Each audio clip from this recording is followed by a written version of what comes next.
Welcome to Everyone Loves Guitar, where we get to sit down and talk with interesting professional guitar players and related music industry experts. If you love playing guitar, stick around. You're in the right place. Hey, this is Craig Garber from Everyone Loves Guitar, and if you're a guitar player who's looking to make some more money, then listen very closely to what I'm about to tell you. If you're a guitar player, or any other kind of musician for that matter, or if you know a musician who wants to make some more money without having to tour or go on the road, or put up with any of the other BS musicians normally have to deal with, then you need to download this new special report about how to make a small fortune by licensing your music. And by licensing music, I mean getting your music inserted into movies, television shows, and commercials. The report is less than 20 pages long, and it was written by Mike Elsner, who I interviewed in episode number 167 of this show. Mike's been doing this for over 14 years, and he's had over 2,000 songs licensed at this point in time. That means he's getting paid to license almost 150 songs per year. Now, keep in mind, most successful career musicians don't get paid for 150 songs in total over a 30 or 40-year career. Yet, Mike's getting paid for this on an annual basis. And the cool thing about this business is that you can run it from your own home studio, and you'll never have to deal with ivory tower record label executives telling you what to play and how to play it, and no shady managers or unethical business people telling you what to do either. So download Mike's free ebook on the 4-step plan to licensing success right now. Just go to everyonelovesguitar.com/Mike. That's everyonelovesguitar.com/Mike, M-I-K-E. Let me know how you like the book, and now let's get on with the show. Hey everybody, this is Craig Garber from Everyone Loves Guitar. I got a really interesting guitar player with us today, a unique person, and he's been involved in Nashville since before he was born, funny enough. We're with Jayson Chance, that's Jayson, and he's actually a third-generation Nashville professional musician.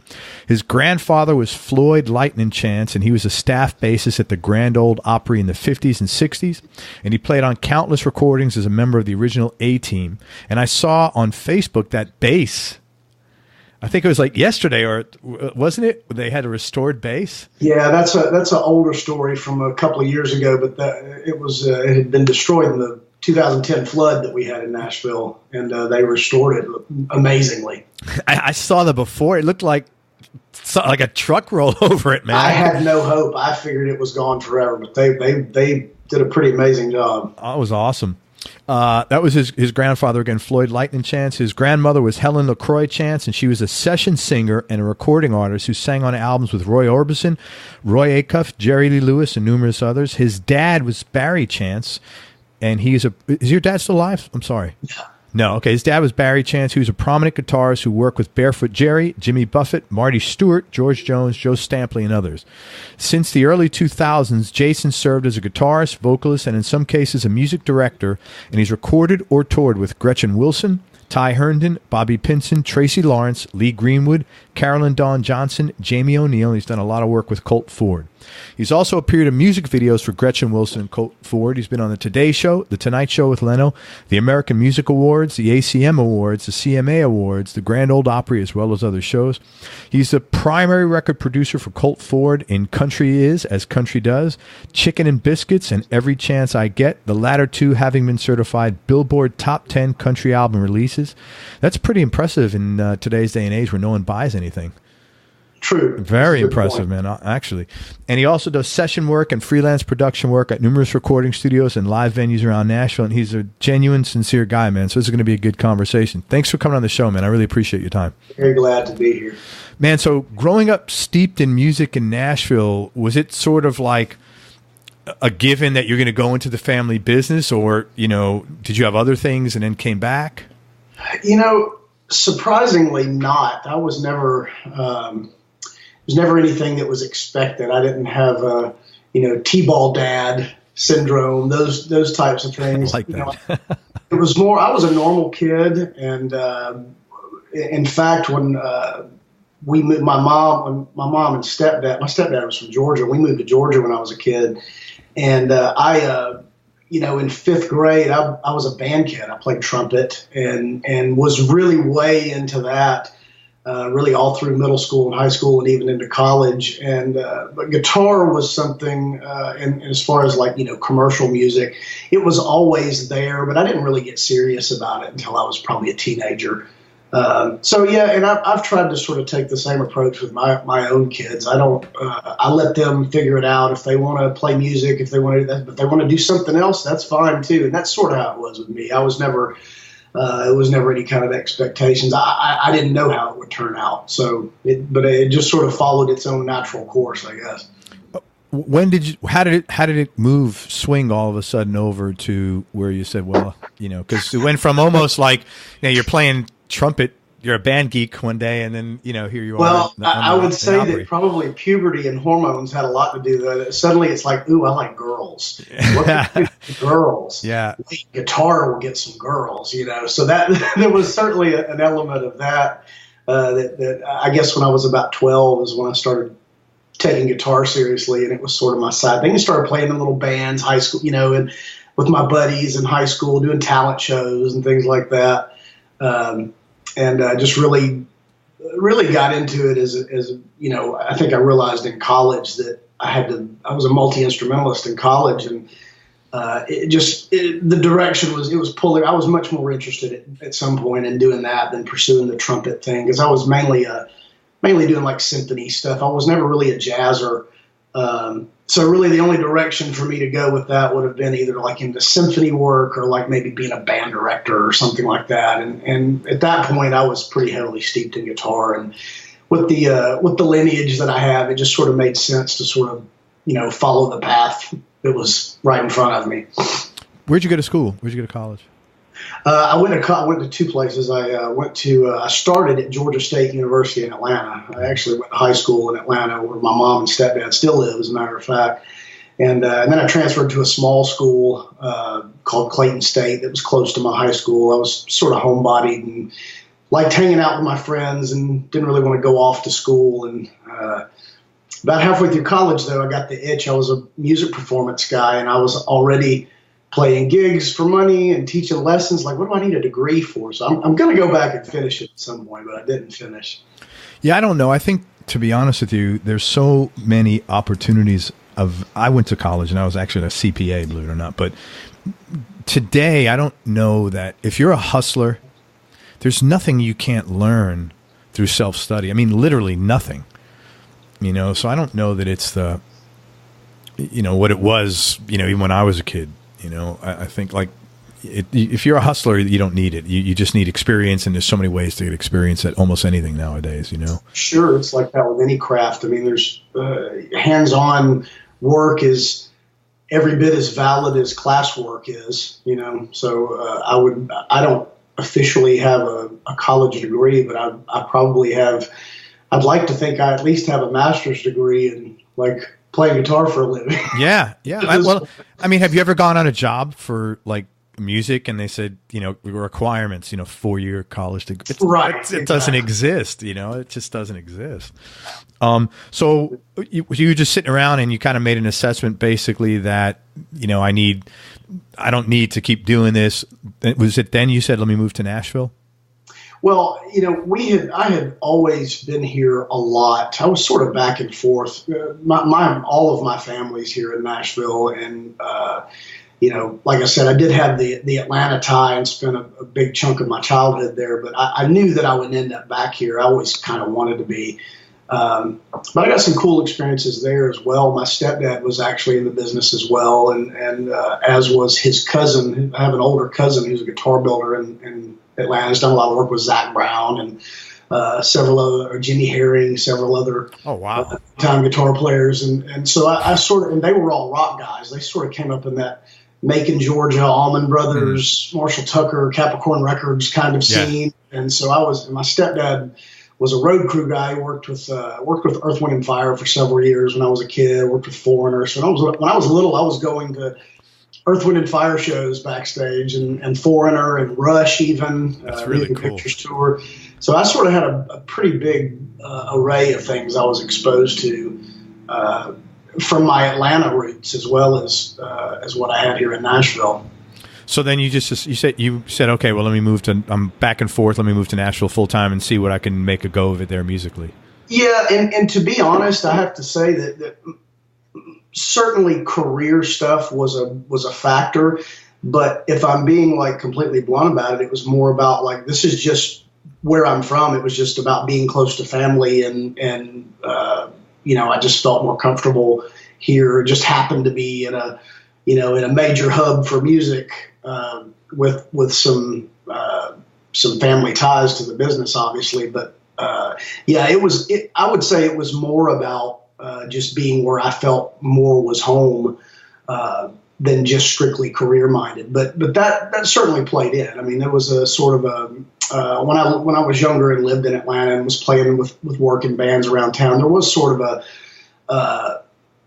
a realization that I came to that was like, well, if I'm going to do this, like for real, I need to go back to Nashville, because that's where, if I'm going to like really expand my career, that's going to be more likely. It would, probably like anybody else, like when I would go to Nashville or LA or New York or, sure. You would pick one of the big hubs most likely, but this made the most sense because I was born here, obviously. So, let me ask you, you strike me as the kind of person that probably was very careful about not trying to use nepotism to get into something. Like, you strike me as the kind of guy, like, you'd go out of your way to make sure that, someone's going to open a door, but, I want you to, I need to make sure this is mine based on me. Opening a door is okay, but, keeping it open has got to be on me. Absolutely. And in terms of career advice that I got mainly from my dad and my grandfather before they died, a lot of it growing up had to do with, look, you got to get your own gig. Yeah. I mean, it may help a little bit that you've got some people behind you, but you have to be able to cut it. And this is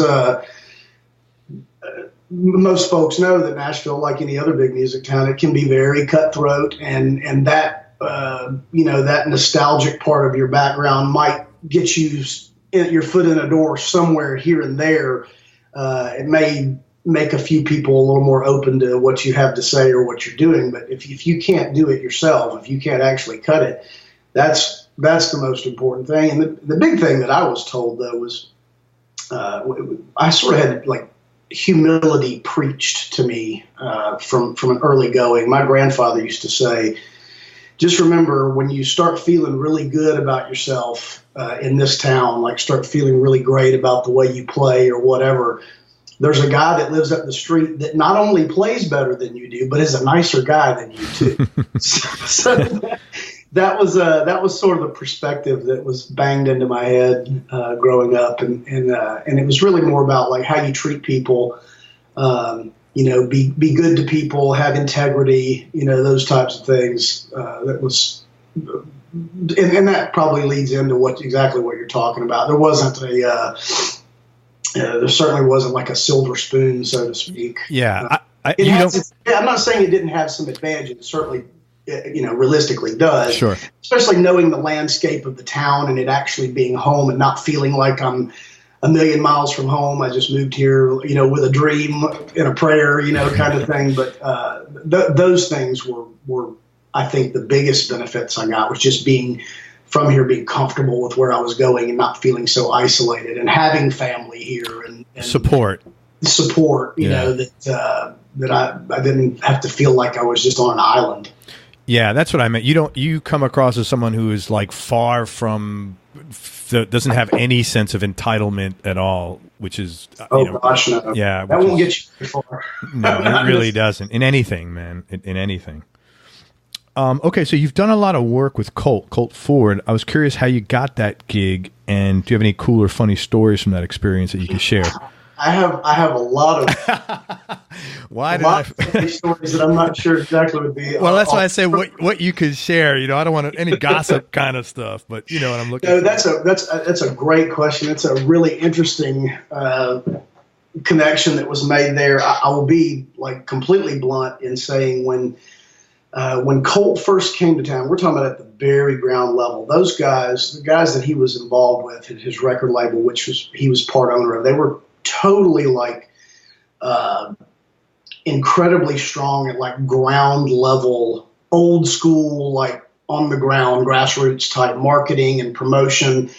And I didn't know anything about the guy. The whole like genre bending, sort of trying to combine country and hip hop, it had been tried a couple of times before. It was gimmicky and not really taken all that seriously. And I just randomly got a phone call one day from a guy who was doing some work playing with Colt at the time, and said, "Hey, can you come do a rehearsal and maybe a couple of dates with this guy?" And he started telling me, I had no idea who he was. He said, "Well, let me tell you about him. His name's Colt Ford. He's like a big, burly, heavy-set guy." And I'm going, okay. And he raps. And I was like, right. I'm like, okay. And of course, my mind immediately went to some of the more gimmicky guys that had sort of come through and tried that. And it was just, you know. And but he was like, no, they've got some backing behind them. They've got some resources. They're paying well for rehearsals and shows and things like that. And would maybe once you come do a rehearsal, he needs a guitar player. See how you like it. And that's how it started. I went and we kind of hit it off. And for the next few months, we just sort of rehearsed and did some showcases with him around town. He had some dates on the books, but I was not married to it. I was loosely attached to it. I wasn't sure that it was going to work. And the thing that did it was he had one date. We traveled down to Florida, as a matter of fact, close to Orlando. There's a big nightclub down there that's sort of a standard for country artists.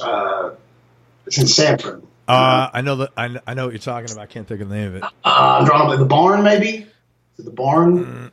I was thinking of this one that was owned by there's not Pat, maybe it's Pat Travers, or a buddy of Pat Travers is always playing there. I don't know, I can't think of it, but I know there's a couple of them. It was a big nightclub, and I had played there with Gretchen Wilson, a couple other country artists. It was a big nightclub that brought in national acts here and there. And I went down there not knowing what to expect, and it was completely packed. You couldn't move in there. There was, 1,500, 2,000 people in there. Wow. Mostly young, college age to mid 20s. They knew every word to every one of his songs. This was like one of the first live shows he did.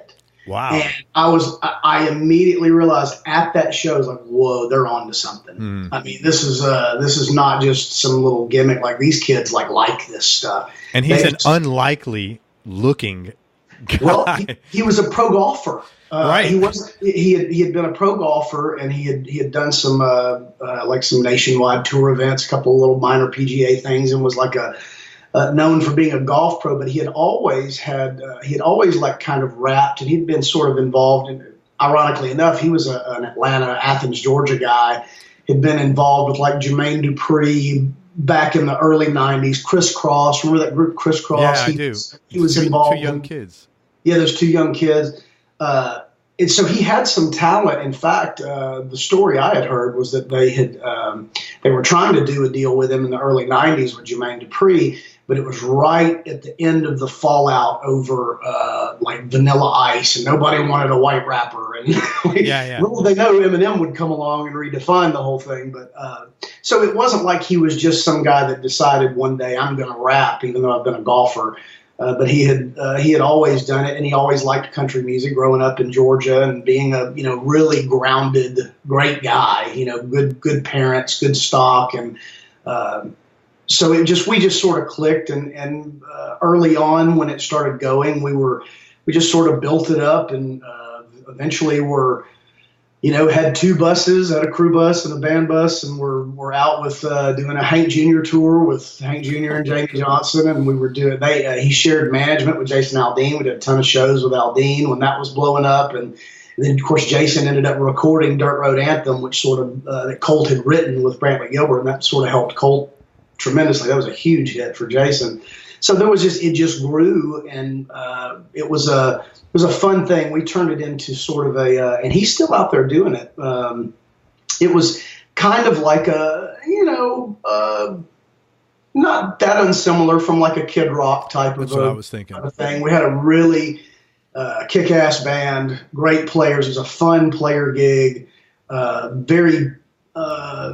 had some elements of jam band to it that not a lot of guys get to do when they're out with like your sort of, cookie cutter country artists. Everything's like the record, reproducing like everything, like just mimicking what's on the record basically. And there was some freedom. It was a little looser, had a jam element to it, and everything was a party. Of course, his music was very heavily geared towards that, like raucous, rocking stuff. And then we got involved with, that was sort of right when I was starting to make my transition of trying to get off the road and doing more stuff at home. I've got kids, and that's sort of the natural transition a lot of musicians try to make here is eventually you get older and you're like, okay, I don't want to be on the road as much. I want to work more recording world type things. And he and his label and I just had shared some visions about some things, and they asked me to work on the records and help produce them. I was out, there was about a 2-year stretch that I was out there on the road, like being like band leader / babysitter / psychologist for everybody, but also always on my laptop editing tracks and going through vocal takes and, ended up producing, we recorded, I don't know, over about a year and a half, we recorded like 60 or 70 songs and holy crap. And they had this like slew of material. And, when it got going, all these, his formula is basically kind of like what you see in the pop and hip hop world, where you'll have a collaboration song where you'll have like a rapper rap the verses, and then you got a Justin Timberlake or whoever singing the hooks. Well, he was kind of doing the same thing with like country cameos with like these country artists, and like all these country artists wanted to be on his record. It was like he had them calling all the time, I want to be on something, get me on a song, that kind of thing. So that was a lot of fun. That's cool. Having guys come in and once they had gone through all the red tape of getting them cleared from their label or whatever, a lot of those songs had a lot of big country. We had Luke Bryan on stuff. We had, he and Jason Aldean ended up doing a song together. So it was a neat experience. Eric Church. So that was a lot of fun. And we had a lot of fun out there sort of building it up. And it was, I think a lot of folks realized once it got going, okay, this isn't a gimmick. This is actually like, if you needed someone to define this thing that, like that's serious, that to be taken seriously, he's it, like if you want that, something that connects with that demographic of, like, cause you think these kids these days, teenagers, they listen to everything. They listen to country, they listen to top 40, they listen to hip hop, and he sort of like blended those three pretty successfully, especially in a regional setting. But we went all over the country. We did a little mini tour with Larry the Cable Guy, which was interesting. They were sharing some management, and Cable Guy had this idea about, I want a music act to open my shows instead of another comedian. Let's just see how it goes. So we did like 15 or 20 dates. Like we did Vegas, all through California, opening shows for Cable Guy, so that was an experience in itself, something different. And people liked it. They seemed to enjoy it. It's an entertaining night if you like that genre. I mean, why not? So hillbilly humor. Yeah, sure. Hillbilly humor. That's a perfect way to call it. That would have been a good name for the show. Yeah, totally. Are you still doing work with Colt at this time? No. Not much. When I came off the road a few years ago, I did go out with him temporarily. I went out and did some road dates with him a couple of years ago. They were going through like some personnel stuff with the guitar players, and we talked, and he was like, hey, just come out and finish the year, and it'll be fun, like old times. So I talk to him every now and then. We still sort of keep in touch. I've still got some friends from that bunch that we talk. They've got a studio here in town.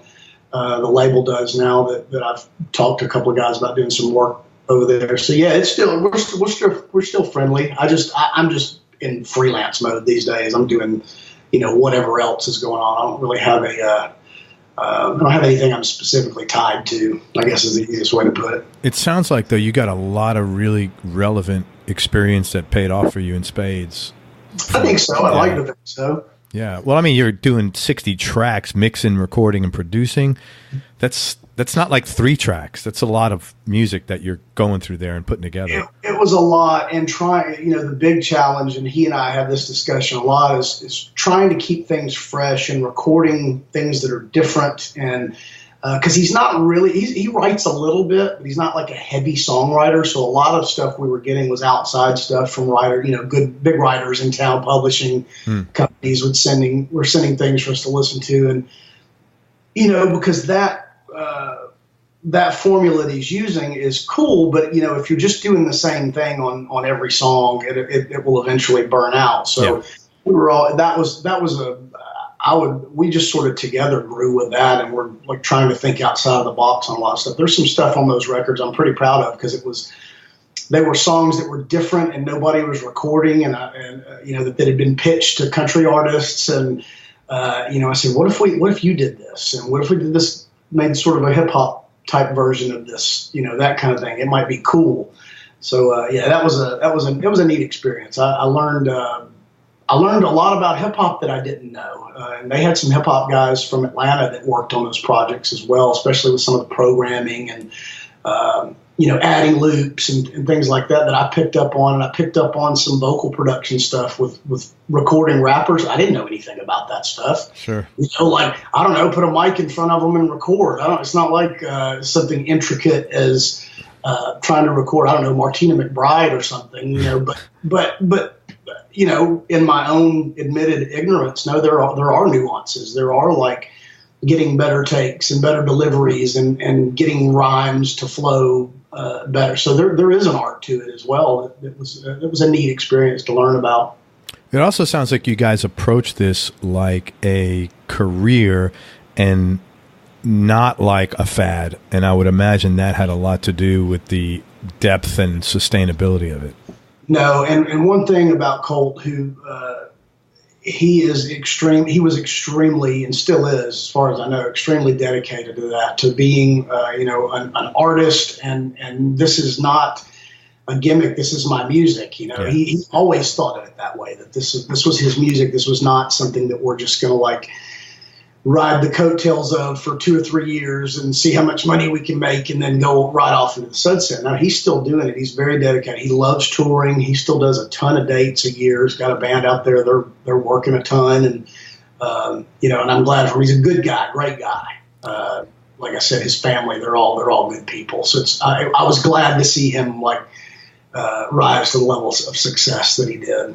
Awesome, man. What are you working on now that you're excited about? That's a bit of a trick question. I went through a little period about a year ago. I guess you would call it, in addition to some minor health stuff that I was dealing with and some personal stuff. I'd been through a divorce and was just, had just turned 40 and sort of went through this. Dude, I can't believe you're 40. I thought you were like 35 or something. Well, like that. I'm 43 now. Good for you, man. I appreciate you saying that. Yeah, I'm glad that I'm holding up okay. You are. keep taking whatever you're taking. Well, I sort of went through this period of extreme burnout. And I think a lot of that may have had to do, sort of ties back into the years with Colt Ford. There was a 2 or 3 year stretch there where I hardly slept. I mean, it was like, and my ex-wife and kids, bless their hearts, it was like when I was home, I wasn't home. I was like not present. You're in the office, like on my computer, like editing. Okay, I got to go through these, these vocal takes on this song or whatever. I got to, edit vocals or whatever. And I was not, interestingly enough, I wasn't trained on that stuff. If someone had told me when I was a teenager that someday you're going to spend a big chunk of your career just sitting in front of a computer screen, I would have told them they were nuts. I said, no thanks. Play guitar is what I do, Yeah. But, the reality is I had to sort of learn that stuff on the fly. I was not like a seasoned, there's guys in town that do that for a living. Engineers that are brilliant with Pro Tools editing and vocal editing and those kind of things. And so it took time. There was a learning curve. It took extra time for me to have to learn how to do that stuff. And I think it sort of caught up with me when life started kicking my ass for a little while. And I actually quit playing altogether. Had even considered like it being permanent That's like how burned out I was, and had always had some other interests. When I was in college, I took a lot of poli-sci, criminal justice, those kind of things. I always sort of had this interest in maybe I'll be an attorney someday. And especially now, it would kind of make sense, I guess, to go into entertainment law.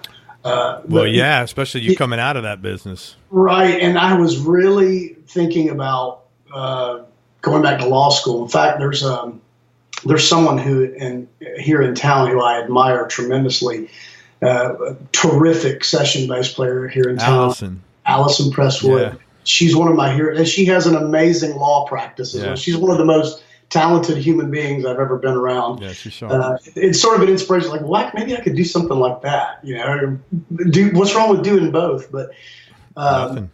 So I'm really just in the past 8 or 10 months gotten back on the grid. I don't have a whole lot of projects going on. I do have one young artist I'm working with right now, a young singer that's sort of getting me motivated to get back into production, and she's terrific. But I've mostly been playing. I started playing again, and I had not done it, especially like what I mean by that is in town, like playing live gigs in town. I'd sort of gotten away from that. I'd been on the road, and like somebody calling me to do stuff downtown just wasn't very exciting. But I have found sort of a renewed interest in it. A lot of it has to do with there's this huge growth spurt here in Nashville. There's all these new venues opening, and there's this weird thing that's going on right now that was never there. Well, I wouldn't say it was never there, but was there on a low level when I was growing up. There's like a demand for musicians here right now, which sounds crazy, but there's so many venues opening, and there's so many. The tourism business is so booming that there are a lot of cool places to play and good things to do. So I've sort of just had fun in the past, really since last summer, just being a guitar player again and playing downtown and not being worried about, I should have edited that second verse one more time, it's more like, I'm enjoying playing guitar again, just being a guitar player and, buying gear and learning what's all like new that's out there that wasn't there a few years ago. In fact, it's a little overwhelming. There's so much stuff out there now. And I had sort of settled on stuff in my rig that I didn't change for years. And now it's kind of fun again to explore different things. And that's mainly what I've been up to really since last summer, is just playing mostly downtown a lot. I've gone out on the road some this past fall. I did some mainly like sub dates for buddies that were playing with artists. I went out with, did a run with Tanya Tucker one week last fall. Awesome. Did the Opry with her, and that was fun. Yeah, she's iconic. Those songs, her crowd, she's so great live. Her crowd just has them eating out of her palm. She's been doing it a long time, Hell yeah. So that was cool, and then I did quite a few dates this fall with a guy named Glenn Templeton, who's had a few. He's had a few songs out the past few years. Great cat, great singer, and that was fun. I've got a couple of buddies that play in his full-time band, and I went out with them. So I'm just sort of in like freelance whatever mode, doing a little bit of this and a little bit of that. And right now I'm pretty content with it. It's fun. And I've also seen on Facebook, I see you got some photos of you hanging out with your daughter, and you always look really comfortable and relaxed there, which is good. And I know what it's like to be totally burned out, and you just you need to drop out for a while, man, and just charge your friggin' batteries. I totally get that. And something else is going to come of it when it's supposed to be, and when you're in a mental space now to say, yeah, this is what I want to do. And, Well, I don't think that I've gone through anything that's unique. I think that this is sort of a tale as old as time with working musicians. There's you get to a certain point in your life and you reflect and you have regrets. And you, with me, I was always close to my kids. Yeah. And, there was sort of on an emotional level, there was a realization the last couple of years, like, man, I missed so much. Especially my girls were a little older. My little boy's 9. So I'm trying to at least make up for some of the lost time with him and with my girls as well, though they're older. I've got one that just started college and she's kind of doing her own thing now, but and then I've got one that's a junior in high school, and that's really the focus and where the focus has been lately. That I want to spend time with them and cherish it and not miss the things that I missed there for several years when they were little, and those precious little memories that sometimes I wasn't a part of because I was work. I think everybody that's a professional in any business goes through that to some extent. I mean, you gotta make hay while the sun's shining. Sometimes, you can only do so much. So, but it's good you're getting back on track, man. For sure. What were some of the bigger surprises for you, even though you grew up in the business? What were some of the surprises, if any, when you decided to commit to being a full-time musician? Surprises from let's say a business or a performance standpoint. And it doesn't have to be bad things, just good, bad, or otherwise. I think that one thing about the music business that's unique from other businesses is that there is this sort of rare combination of business and personal relationships. That's especially when you're dealing with like a subjective medium. There's not a measurable what's good, what's not good, what there's a lot of subjectivity in it, and something that can be tough for anybody to balance and can be surprising is when you start working with especially like with recording artists or people at labels or management or whatever, realizing that you have to mind personal relationships sometimes a little more than you might if, say, you were working, at IBM or that there's a level of personal interaction you have to go on sometimes that would quite frankly probably be inappropriate in a more traditional business sense, and that can, I think, surprise a lot of people. It surprised me, even having grown up in the business, seeing how you can think you're doing okay, and then you find out that you're not. You find out that, like, for whatever reason, a relationship has gone sour, and or maybe there's a flavor of the week. Somebody else has come along that they like better, and that certainly happens in regular business. But the fact that you have to sort of nurture this personal relationship type thing is a challenge, and I think more than once. And I don't want to dwell on the negative stuff, but I will say, I think for anybody listening that would be interested in learning about these types of things on the inside of, like, behind the curtain, so to speak, would be that at some point you have to stick to a plan. You have to decide who you are, what kind of person you are, and that you're going to treat people well, that you're going to be honest, straightforward.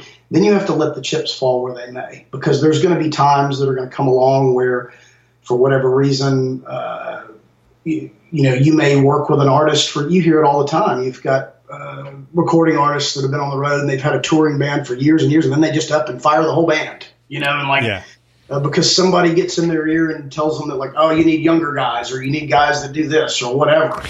And those kind of things can be challenging because you're left wondering, what did I do wrong? Was this, what could I have done differently? And a little bit of advice my dad gave me is the first time I'd ever been fired from anything was on a pretty major artist gig. And I was really upset about it. I'd never been fired from anything in my life, and I was an adult, and not even been fired from, like, working at Chick-fil-A when I was a teenager in high school. Like, I was always, like, people were glad I was there. And he just said, listen, you just got to keep being you and do you, and remember that you're going to be doing what you do long after these people have come and gone and had their little time in the limelight. You stay consistent, be who you are, and that's how things are going to work out best for you. And I think he was right, because you don't want to get too caught up in something that happens in the moment. You have to just press forward, and the big thing is integrity. that's the biggest piece of advice I tell people when they come to town. They ask me, young players and stuff, say, listen, be honest, like follow up on things that you say you're going to do, treat people well, be cool, be respectful. You're going to run across, in the music business, you're going to run across so many different types of people from all stripes of life, different political philosophies or religions or whatever else. You just have to be cool, and open to everybody and treat everyone. It's sort of the golden rule, which certainly is universal in other areas as well. But in music especially, that's all you can do. That's what will keep you from staying awake at night, is if I know I did my best and I know that I treated people well, that's really all I can do. Yeah, and I think what makes it tougher in the music industry than in other industries is you have an underlying fabric of when you play music, you are giving a little piece, and sometimes a very big piece of yourself, emotionally and not spiritually, but you're leaving a big piece of your heart out there. And I've had conversations with guys where they've lost gigs because they were too heavy, bald, wrong hair color, wrong sex. Just like you said, all of a sudden management gets in their ear and says, hey, we need an all-girl band. Like, whatever, wait a minute, we've had 3 number 1 hits and, million, and that shit happens all the time. I mean, I hear this from guys. I mean, I heard, I was talking to a guy, I don't know, about a month ago, a guy that I interviewed quite some time ago. We were just chatting, and it's like, what's going on? And he goes, I just got let go of a gig because they decided I'm too old. And I'm like, well, dude, they knew how old you were when they hired you. It's not like he aged 30 years and 3 weeks before he got hired. He goes, yeah, I don't know what the hell. It was really weird. Well, I'll tell you when it happens. And this is my completely unscientific opinion, but I've seen it a million times. Especially in the big artists from the genres here in Nashville, mainly like the mainstream country type acts. As soon as they begin to fade, as soon as they start to lose the edge of relevance on whatever their last couple of singles aren't charting as high, or their album sales are down from the last one or whatever, when they start to get into that, like, okay, you're starting to fade from relevance, it seems like whether it's them or whether it's their label or whether it's management, they begin to point fingers everywhere else. Well, we got to change this. We need a new band. We need a new and you just become like part of the collateral damage at that point. Like, hey, I don't have anything to do with it, dude. Like, all I was doing was like, playing your music, learning your stuff, whatever you needed me to do, and being a professional. And at some point, I guess that was my bigger point, that doesn't matter. Yeah.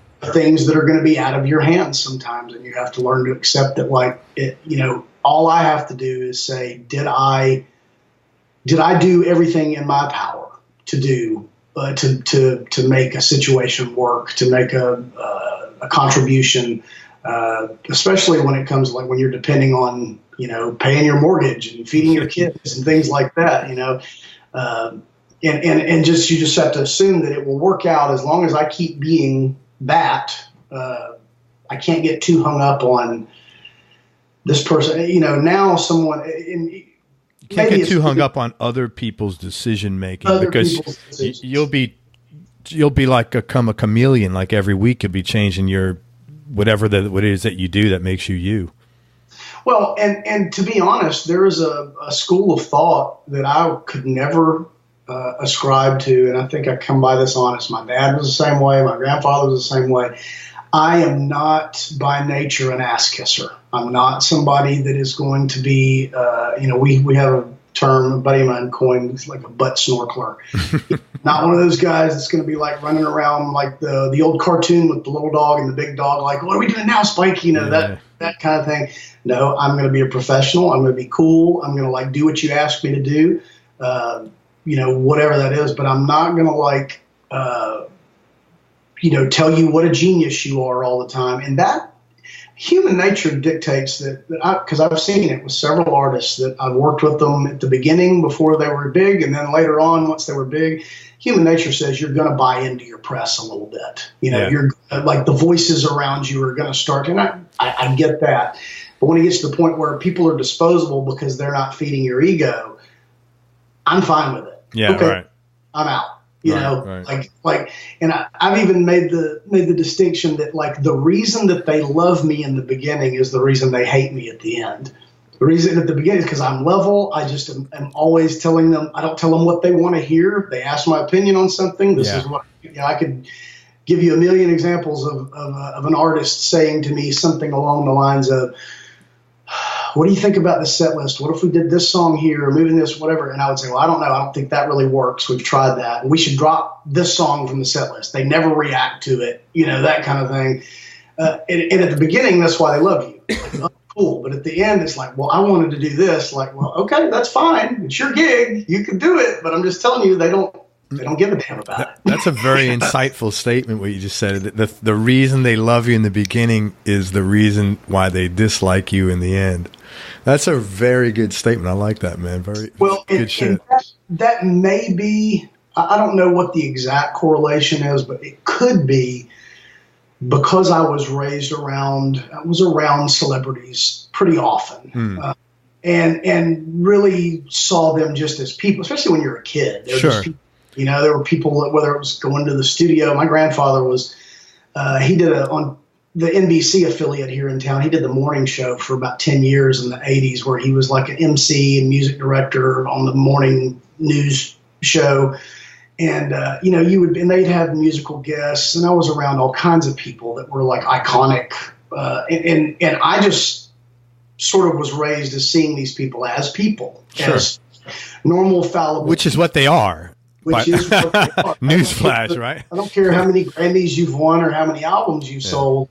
At some point, like, hey, you told me you liked having me around because I kept you grounded, because I don't like just kowtow to whatever. I'm like, no, I just tell you what I think is the truth. And eventually, if you're not cool with that and you're really just more interested in an echo chamber of having everybody around you telling you what a genius you are and how brilliant you are and what can I do to make you happy, I'm probably not your guy at that point. Yeah. No, I hear you, man. And I won't lose any sleep over it. No, you can't. No, you can't. And it's unfortunate that in any business, again, I don't think it's limited to music, that I have found to get to the, quote, rock star level in any profession, fortunately, unfortunately, it's just the way it is. You got to be very ego driven. Because it seems like at a certain point in time, if you are not concerned about how well you are liked, if being liked by people is not important to you, you're not going to be a rock star. And I'm not taking anything away from someone who has been a rock star in any profession. But I think there is a little bit of an ego associated with it. And there has to be. Yeah. Right. That's the feel like you've got a space for the masses. That you've got something that the masses want. Doesn't matter, and that doesn't mean that you're not grounded or not humble. There's artists that are great folks, But I mean, it's music, politics. I mean, if you want to be president, you've got to have some kind of ego. Oh, hell I don't care what kind of a great person you might be. No, absolutely. Yeah, but it's the same, a rock star, same kind of thing, or movie star, whatever. Yeah, and it's hopefully it's tempered. You have enough people around you that keep you sort of on even keel, so that you don't just become a complete prima donna. They're all going to become a little bit of one at some point, but yeah, that can be hard to deal with, and there's plenty of them, and they survive just fine, and as long as they have people around them that keep them being prima donnas. Yeah, but I'm with you. I'm in your camp, man. I'm the way I am, and I'm okay with that, and hopefully you like it. If you don't, that's okay. I don't, you can't make your own wife happy 24/7, and she can't make you happy. So it's unrealistic to expect to make other people unhappy that you don't even know, It's on. Let's talk gear for a few minutes. Right. What's your go-to guitar right now, and what other two guitars might round out your top three? I've got a guitar that I guess is my forever guitar. In fact, it's sitting right here. There you go. I was hoping you were going to pull it out. I see them guitars. This guitar has an interesting story. This is made by a guy named Dunleavy in Atlanta. That's the guy you were talking about who makes guitars. Yes, he's family through my stepdad. He's my stepdad's first cousin. He's an older cousin, but he was sort of more like an uncle growing up. I would go to his guitar shop there in Atlanta. His name's Don Dunleavy. He's amazing. He's worked on Robert Randolph steels, and he's just an incredible craftsman, incredible musician as well. That white Telecaster was a shop guitar, and he had played it quite a bit, and it was hanging up. And I had, at the time, this was, going on 20 years ago. Oh, wow. I had a Telecaster that was driving me crazy. I was over at his shop all the time getting him to tweak it. I couldn't, get it to do what I wanted to do.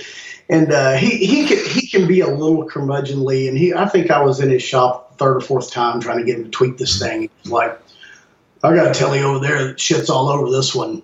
I'm like, well, yeah, you do. You build them, and he was like, I'll sell you that white telly for $750.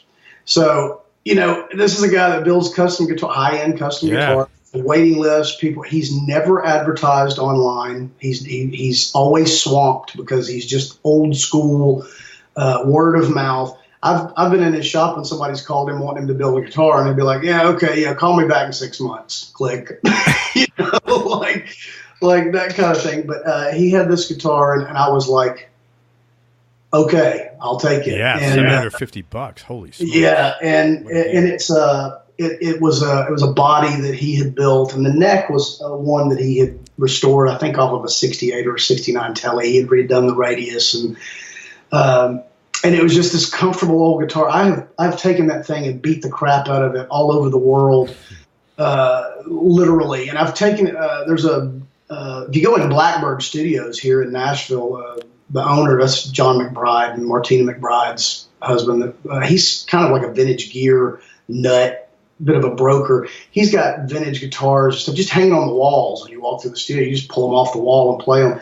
That guitar, I pulled I think like a 53 telly off the wall one day, and my guitar I thought was within 5% of that guitar. It was very close of the same type of resonance and comfort and tone, and that one's just it's just a go-to. And I've got recently I've found this other company that I've just started working with last year.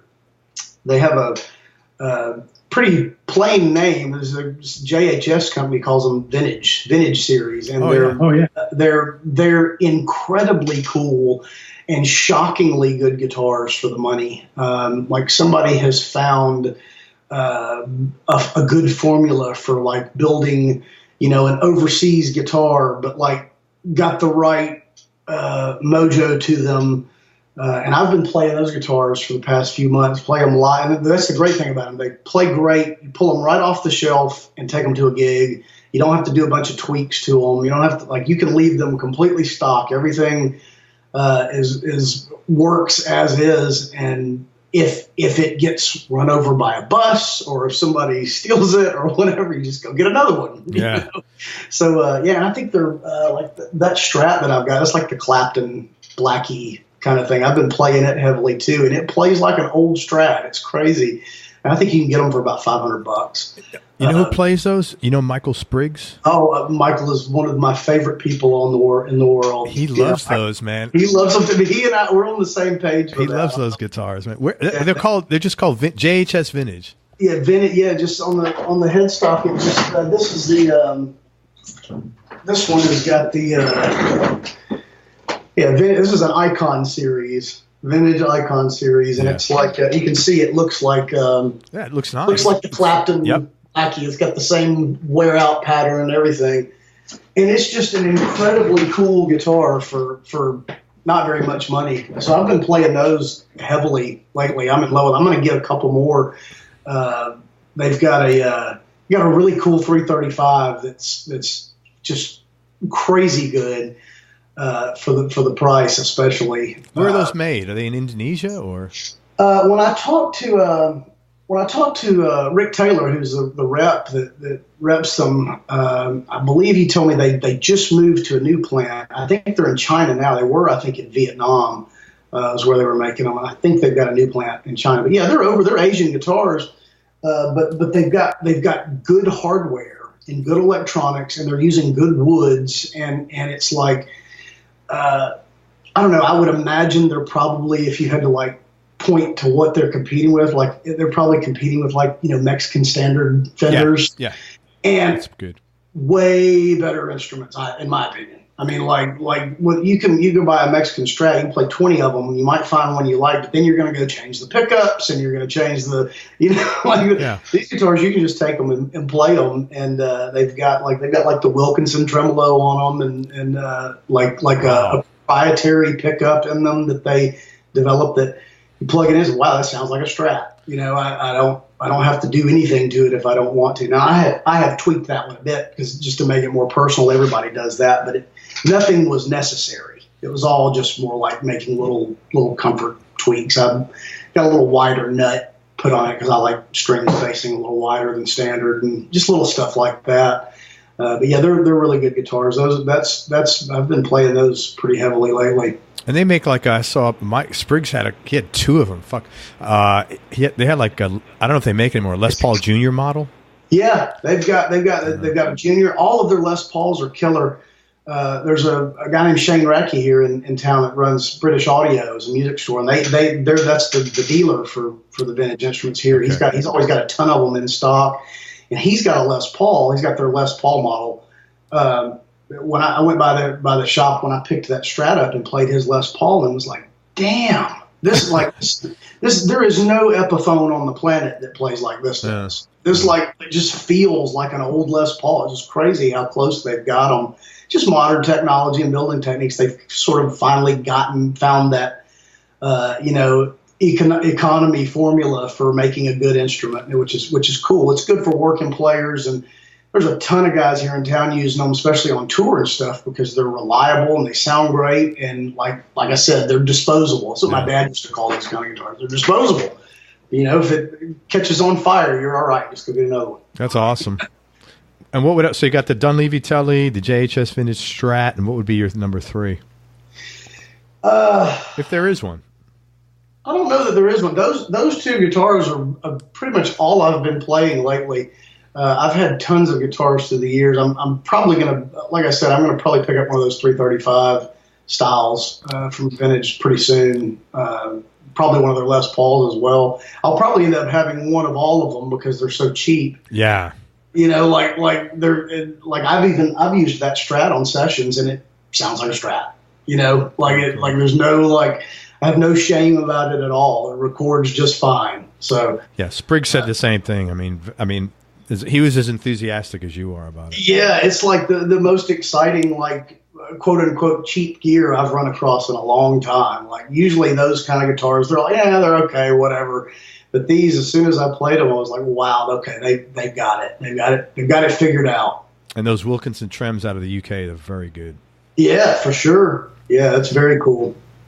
Music-wise, if I asked you to pick your top 3 Desert Island discs in no particular order, and knowing that this could change tomorrow, what would be the 3 discs that come to mind right now?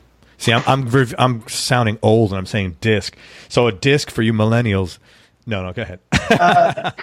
Well, I'll tell you, the first one that comes to mind, and this is, I'm kind of weird about music that I listen to. I strictly, for the most part, listen to music for listening enjoyment, not because they're guitar related or because I want to learn it. One of my favorite guitar players of all, I said earlier, I'm not a jazz guy. I never have been. I mean, I did quite a bit of it in college, but it was just never really my thing. But Pat Metheny is one of my favorite guitar players of all time. I love his stuff. I've never tried to learn his stuff. I just like listening to it. I've got probably the record he did, it was a big Grammy winner in the early 80s called The First Circle. I still listen to that album all the time. And there's just terrific composition. It's just brilliant. Like I said, and it's not really, there's amazingly brilliant guitar on it, but it's not like anything I want to sit down and try to learn. I don't know that I could if I tried to learn it. That guy's just otherworldly in terms of his facility, but I don't even think of him as a guitar player as much as he's this transcendent composer, musician, producer, whatever. Guitar wise, I listen to my favorite. There's an Eric Johnson record that's a little obscure called Venus Isle. It's not like Avia Musicom that everybody has. It was one, I think, in the mid '90s, and I've always loved that album. I've loved the guitar sounds on it.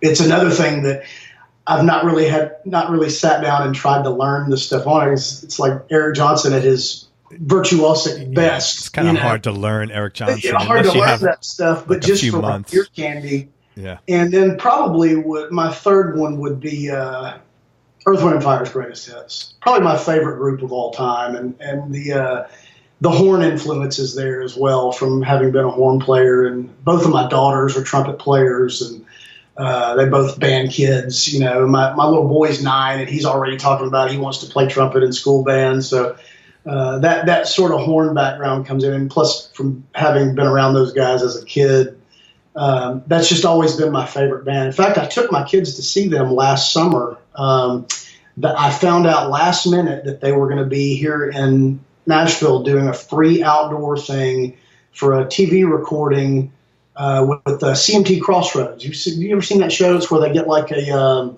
have like a country act, and they'll have like a rock or pop or whatever act, and they'll do like they've done like John Mayer and Brad Paisley. They've done like they do this like live show where they do each other's song, they play with each other's, sing and play each other's music.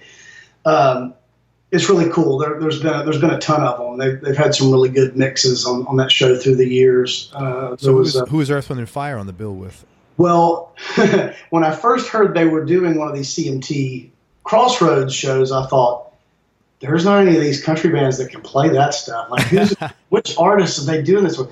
Well, smartly, it was like Earth, Wind and Fire and Friends. Basically, it was the band. They brought up different country artists to sing with them, like on a lot of their classic songs, they would trade off verses and stuff like that. And they had like, Lady Antebellum, and Darius Rucker got up there and did one with Martina McBride.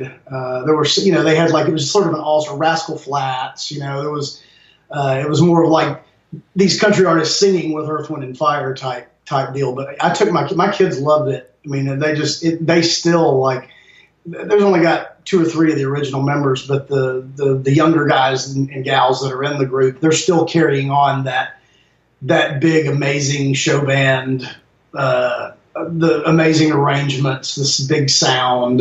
It's super cool. It's just fun to listen to for me. Do your kids like the fact that it's nostalgic for you? Because I take my older son, we like the same kind of music, and I know with him, and he's older now, so he's 27, so he could articulate it. He enjoys sharing some of mine. Like, we've seen, like Robbie Krieger together, and so he enjoys seeing stuff from my youth that has nostalgic memories for me. I was curious, do your kids feel the same? I think so. And I think from, at the risk of sounding like get off my lawn, like becoming an older guy, I do, like, I'm kind of snarky, especially with my girls, because they're teenagers and they have pretty developed musical tastes. I'd say they listen to everything. They're really not big into country, but they listen to, the stuff that other kids listen to, everything from, the Bruno Mars and Justin Timberlake and Taylor Swift and stuff like that. But they listen to their own, they find their own stuff as well. But I have turned them on to things that I listened to growing up. And I've said, listen, I'm not trying to like down some of these like pop artists that are out now, but here's what used to be pop artists. And I would, I turned my girls on to Michael McDonald. Yeah. They didn't know who Michael McDonald was. I'm like, listen to this dude sing. Yeah. That's the singingest bastard that ever lived right there, and cool songs. And so now they love Toto and Michael McDonald, and they listen to that kind of thing. And maybe some of it is nostalgic because it's because they love their dad and it's stuff their dad listened to. Yeah. But they also know I'm trying to steer them like, hey, let me play you some like good stuff. Right. It's not just whatever flavor of the week that's on the radio. Some of those things will stand the test of time. Yes. Toto 4 record, things like that. You can't beat that stuff. Yeah, I think I would imagine as they get older and they're more, articulate of their own feelings and stuff, they'll let you know that, because my son has done that with me. It's just a nice thing to share. Jayson, what's something that you've learned about yourself along this journey that you've been on? I've learned something. I'll tell you something that I'm always working on. I've learned that I stay in my head too much, and a lot of times it can come across as either aloof or not caring or disengaged. And it's something because I've always been a really introverted guy. I was kind of I was an only child, and was a sort of a shy kid, quiet kid.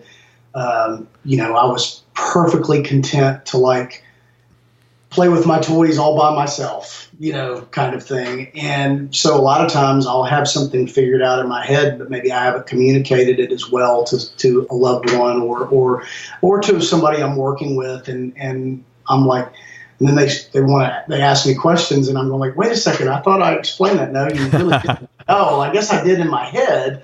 So that's something I've learned about myself, especially getting a little older, that I have to be aware of is introversion has its place and being tight-lipped and quiet and reserved, but sometimes you need to express an idea or express what you're thinking so that people understand and don't take it as being non-interactive or being disengaged or that you don't care. So, and that's certainly not the case. That's something I think I've learned about myself that I've sort of come to grips with and accepted and not wanted to be in denial about and said, okay, it's something I need to work on. If somebody tells me they don't understand something, I need to communicate what I'm thinking and feeling. Good for you, man.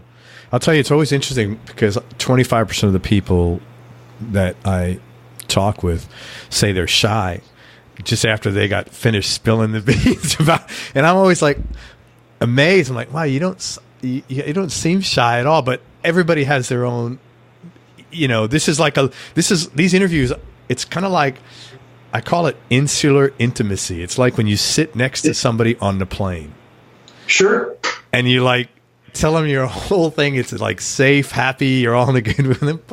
It's really interesting, and I'm always it provides it. There's a comfortable outlet where you feel okay, this is the right. This is safe, and I am a safe guy. I would never, I'm very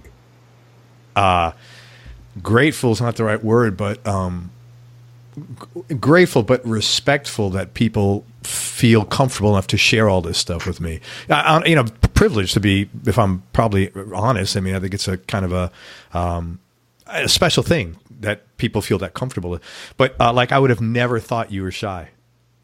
Oh, definitely. Yeah, I was always kind of the quiet kid, and was a good kid. I was never in trouble and things like that, but could be the I don't know. I took one of those personality tests years ago, and it was whatever the letters were, INTJ, which is the mastermind, the quiet, the wheels are always turning, but they're not, that kind of thing. Yeah. I get it. I totally get it. Yeah, and that's not a bad quality at all.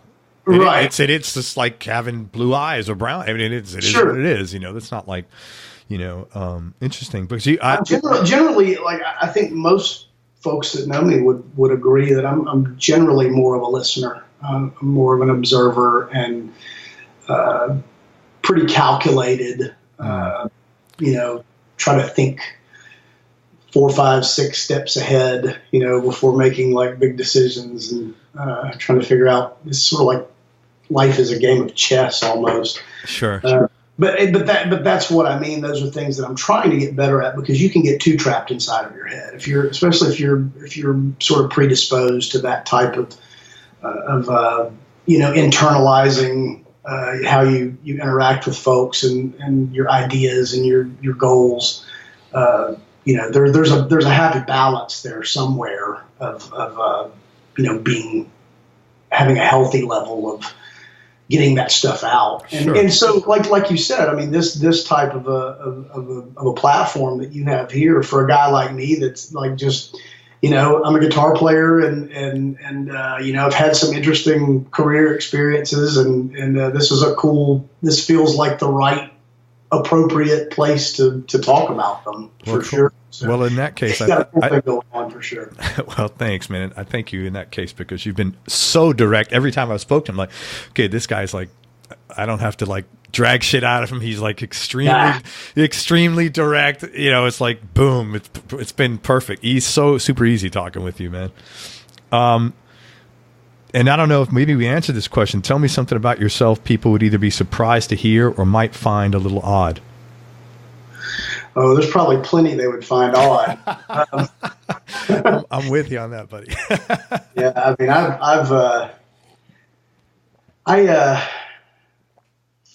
let me think. Let's see. I would say that. Well, it may not be that surprising. I mean, I've always been really, mostly privately engaged in current events, and you know, I'm usually up on the news. I think that sort of goes back to like what I mentioned earlier when I was in college and sort of went outside of my course study against my advisor sometimes and took, I took a humanities course one time that was just on the Holocaust. The entire semester was just on the Holocaust. And it was an incredible experience. It was, we're talking about early mid 90s, before there was all this footage that there is now. I was seeing stuff that was like rarely seen, where they were showing us footage of things, and it was like that's just one example of like I've always found those types of things fascinating. And my escape, where I recognize that for most humans, music is an escape. It's no different than any other kind of entertainment, whether it's sports or movies or whatever. It's your break from like just being entertained, like having something make you feel a certain way. And for a lot of us, music isn't an escape. Like I have to find other things that are more of my escape. And you know, when I'm in the car, like it's almost a struggle for me in the car. Like with my kids, if they want to listen to music, or my current girlfriend, if they want to listen to stuff, I'm like, yeah, because I'm usually listening to like, you know, talking like podcasts or you know, those types of things, or even just silence. You know, because music is. It's not a hobby for you; it's your vocation. It's hard to be both. Right, yeah, and I get that. I don't want to ever give the impression that I don't enjoy music. I make jokes about how I hate music, those kind of things, but I don't mean it. I mean, obviously, I love music, but it's not. It doesn't affect me the same way as it does probably 98 or 99% of the general public, and so I find other little things that are escapes for me. Like I get on Twitter, and I don't tweet much, but I just like to read, and I'm like a lurker, and just like finding out about all this crazy stuff that's going on in the world, like depending on, and amazing things as well, like advancements and I've made a couple of buddies online that are like scientists, like like one's a biologist and one works in like stem cells. So I'm like always having these weird conversations that probably, that's what I mean. People may be surprised by. Yeah, that's kind of cool. I like that kind of stuff. That would have nothing. They'd be like, what? You're talking about what? Yeah. I'm like learning about how, in fact, I shared this story the other day. I have a buddy in San Diego that works for he's a scientist, works for a large pharmaceutical company. And he was telling me recently, this is actually good information. I'm not sure that it's official yet, but in his opinion, Alzheimer's and dementia is something we're probably going to beat. That's wonderful. Probably something that we're going to beat maybe within the next couple of decades. That's wonderful, man. There is like early, which was interesting to me. My grandfather had Alzheimer's before he died. Lightning. He went downhill pretty quick, and it was awful watching the dementia issue take hold. And I'm like, well, that genetically I could be predisposed to that as well when I get older. So it just little things like that I'm always learning these like sort of nerdy facts about like, oh, well, because he was explaining to me one day about how Alzheimer's works, and it was Greek, it was, but he put in layman's terms, he was basically saying like, yeah, well, there's like this part of the brain that we're going to maybe be able to turn off. and for lack of a better term, like that's where like this atrophy generates from, that kind of thing. So we're going to basically turn it off. But yeah, just I'm fascinated by science and health discoveries and technology things that are certainly off the beaten path from talking about the latest pedal I have on my pony. I hear you.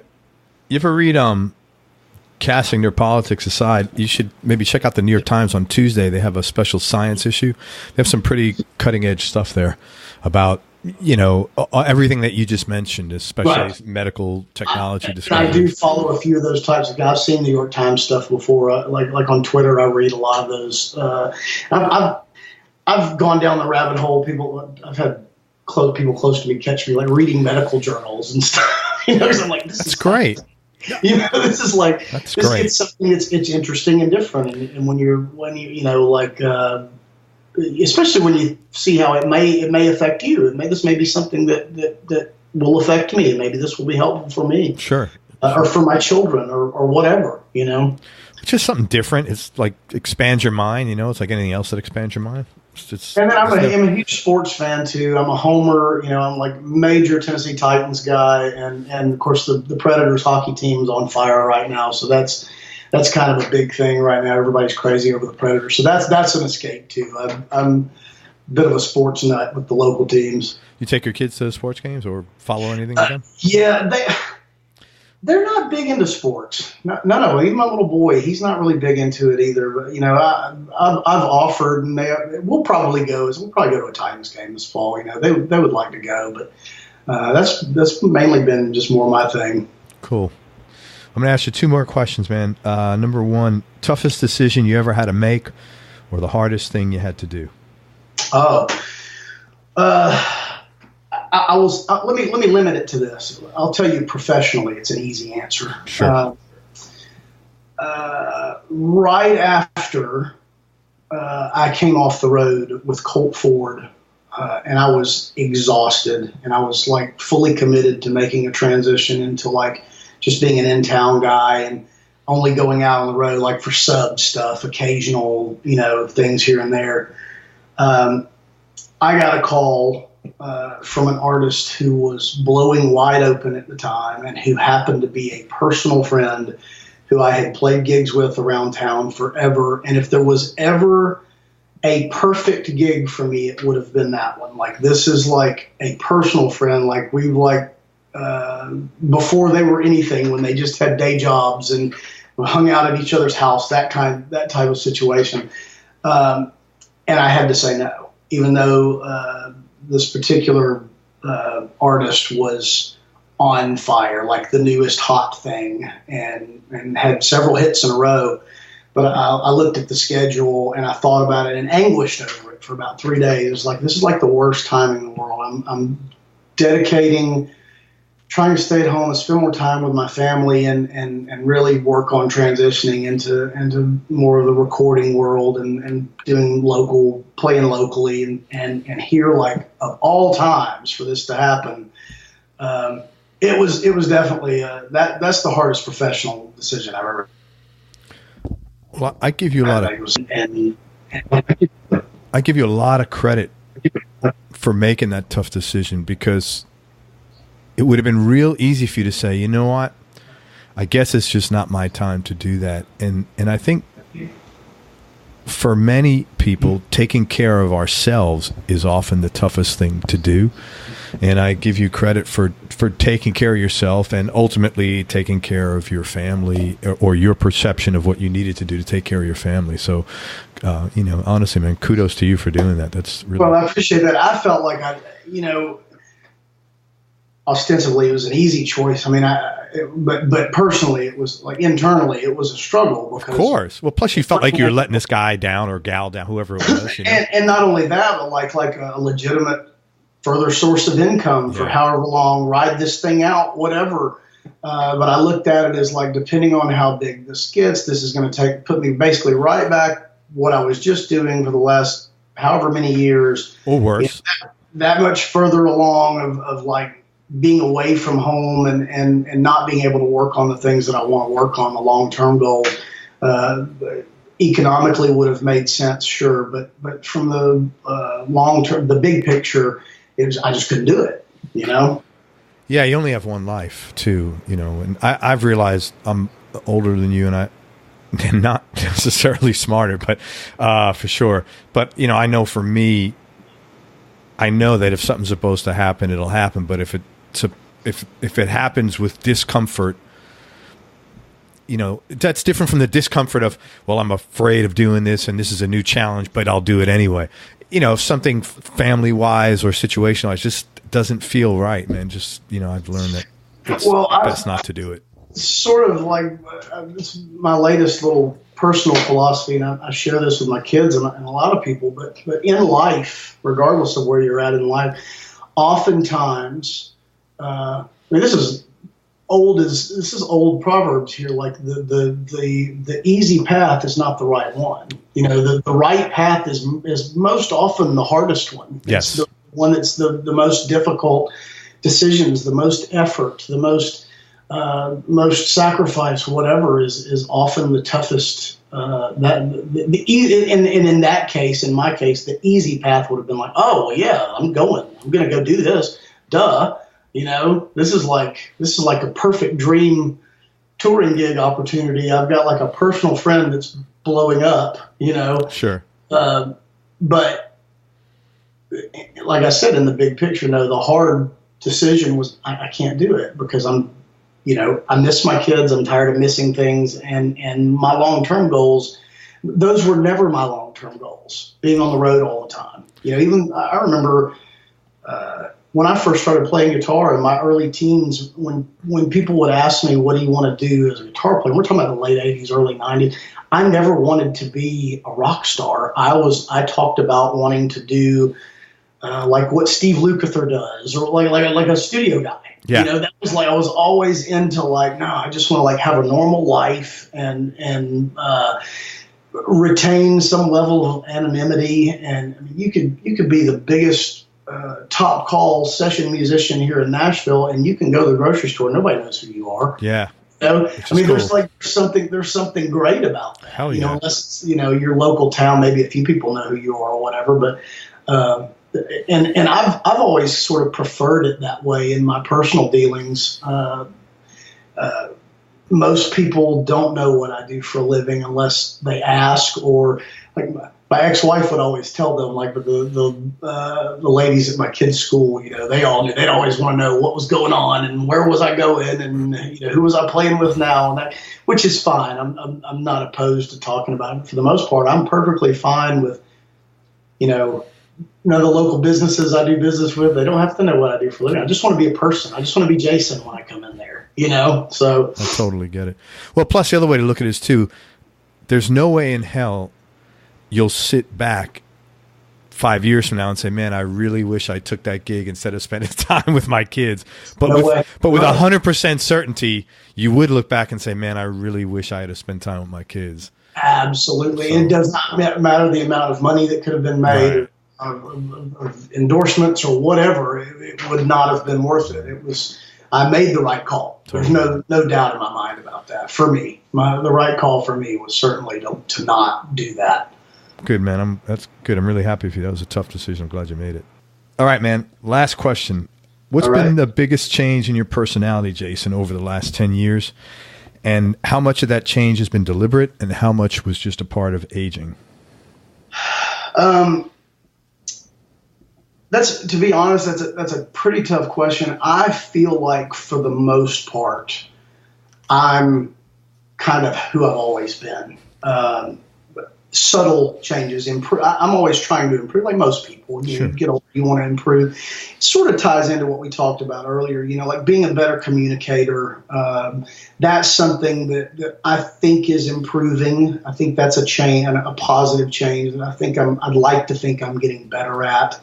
But I think I would like for it to be so that most people who know me would say the same thing and say, yeah, Jayson's Jayson. He's always been Jayson. You're going to get a guy who's direct but diplomatic and soft and certainly not mean-spirited, but I will tell you what I think is what. I mean, like I'll tell you how I think things are. You know, I may be wrong, but I'm going to call it as I see it and not, you know, I was never really had too much trouble making tough decisions, whether it was like out on the road with artists, being like band leader situations, you know, making personnel changes. Those are never fun, but sometimes it's necessary. And, you know, I didn't, you know, my thing was, if I'm going to do this, I have to like make this person understand that, like, hey, this is a tough choice, but this is why I've got to do this. And this is why, and here's what you should work on, and good luck to you, that kind of thing. So, I would hope that I haven't changed too much, except for like in a nuanced way. I'm always trying to make things better and improve. Communication being that central thing that I'm constantly striving to get better at. Maybe this thing today helped. Well, good. This is like the therapy. You know, remember Peanuts, Lucy, sure. 5 cents therapy. Absolutely, yeah. It sort of is like its own little talk therapy. So you got you got the first round when I come up to Nashville. Right, yeah, for sure, absolutely. Hey man, I've really enjoyed talking with you and getting to know you. I really appreciate how sincere you've been and how direct you are, and I'm really glad you got to do this transition thing for you, because it sounds like you're in a much better place, and something really good is going to come behind it. Whatever that looks like for you at that time, maybe sure. Producing, who the hell knows? But I would love to have you back on the show in like maybe 2 or 3 years and just see what, you know, the next stage has been. So we'll be in touch. Anytime. I was glad to do it. It's been an honor, quite honestly. Thank you, man. I feel the same way. I want to just tell people where they can find you. It's Jayson Chance, and he's on Facebook. He's got a music page there. Don't go to his personal page with his kids. Go to his music page, and it's Jayson, Jayson Chance, Chance. He's a really good guy, as you hear here. He's got a great, rich history, and he's done some really cool stuff. Any famous last words, man? Words of wisdom? I don't think so. Just be good, everybody. Be good to each other. Thank you again for your time, man. I really appreciate it. Thanks, buddy. Everybody, thank you so much for listening. I hope you enjoyed this interview as much as I did. Thank you so much again to Jayson Chance for spending time with us. I genuinely appreciate it. Go to everyonelovesguitar.com. Sign up to get notified about future episodes, along with some early product announcements and discounts. And most important, remember that happiness is a choice. So choose wisely. Be nice, go play your guitar, and have some fun. Till next time, peace and love, and I'm out, everybody. We hope you enjoyed this show. If you did, subscribe to the Everyone Loves Guitar podcast, and you can do this online at everyonelovesguitar.com or on iTunes. And if you like the show, please leave us a 5-star positive review. The more 5-star reviews we get, the higher our show ranks, and higher rankings mean we get to continue speaking with cool, interesting guests on our show. We'll see you on the next episode, and until then, keep playing your guitar and have fun making music.